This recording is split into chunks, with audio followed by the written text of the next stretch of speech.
And then when I got to University of Louisville, I ran into some problems again. I signed up for work study, and I went over to the office that day to meet the supervisor, or whatever his title may be, and he asked me, he said, "Did you fill out this application?" I said, "Yes, I did."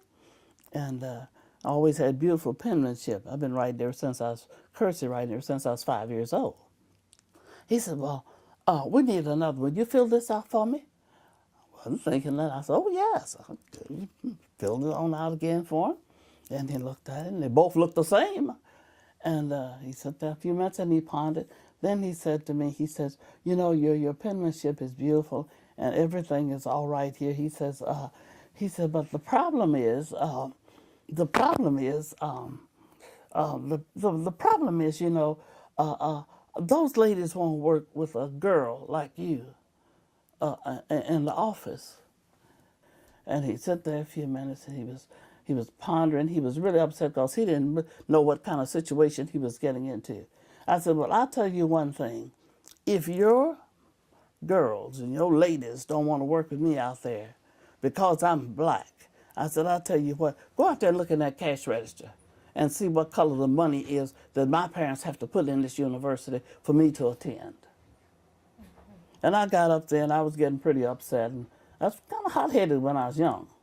So I jumped up and I walked on out of there. But that was the day, you know, if I could have made me a Molotov cocktail, don't you know I would have made it and I'd throw it back in that administration office? I really would have. I was so upset. So when I got home, I was still just, I was just burning up. And I was walking around talking to myself and kicking chairs, I guess. I was just upset. And my mother looked at me and she says, "Hey," said, "what's wrong with you?" I said, "Number one, I want you to sit down and calm down. Stop kicking my chairs." I said, "Because I don't want my dining room chairs broke." She said, "Let's talk about what's going on." So I told her what had happened to me that day.